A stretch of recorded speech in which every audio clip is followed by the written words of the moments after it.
Good morning. Happy Thursday. So I'm coming to you with your word for the day early because I know some of y'all on y'all way to work, just coming home from work. Kids is not in school right now, but I know you're up. I know you're up. So I'm going to come give you your word early. And your word for today is trigger. Now, we all think we know the definition of this word. We all know that this word has to do with a pow pow and how a pow pow is manufactured and used and what is needed to be pulled on a pow pow in order for a pow pow to work. We know that already. We learned that before we even graduate elementary school. Okay. As adults and as young adults, we learn that the word trigger has to do with mental health stuff, cause and effect, or whatever. But I want us to look at the definition. Hold on. Okay, so I pulled up the definition of the word.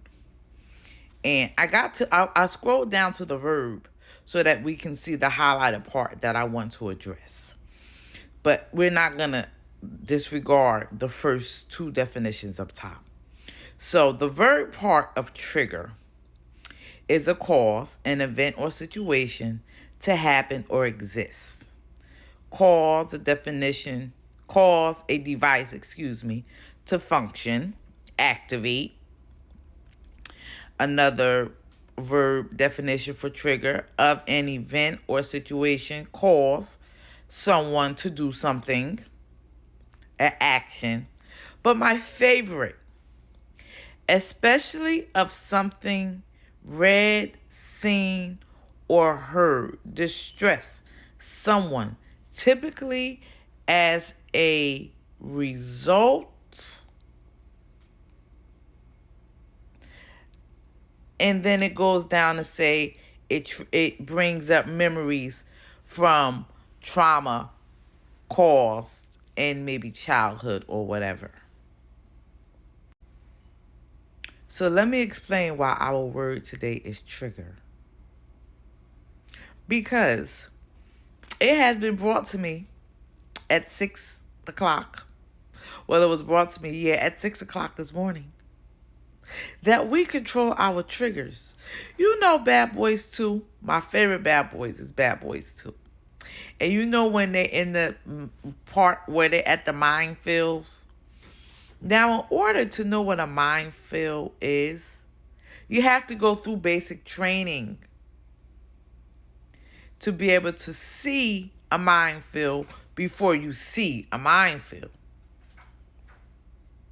Why don't we do our triggers the same way?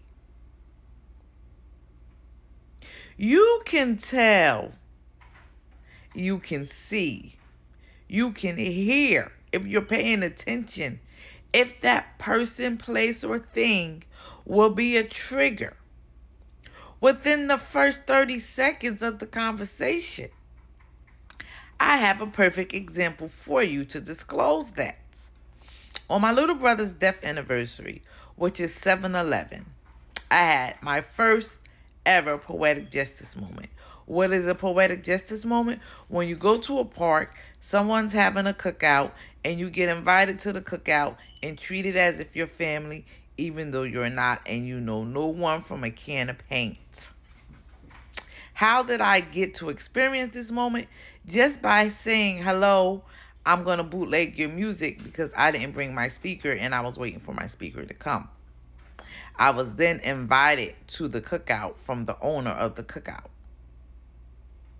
I had a conversation with one of the ladies at the cookout, and I was disclosing how I am in the transition of life to where I'm learning how to be a parent to adult children. The first thing that was said to me was, pray and ask God about it.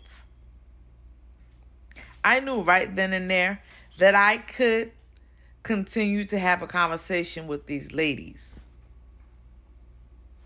you know and you hear and you see.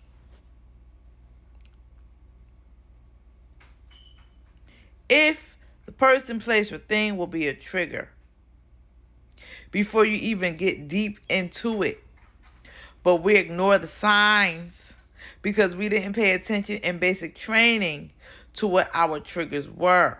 We didn't pay attention in basic training to our minefields, mind bombs, or whatever they call, but I believe they're all called minefields. We didn't pay attention. Start paying attention. And you won't get triggered all the time. Because in all actuality, you have control over your triggers. Your triggers don't have control over you.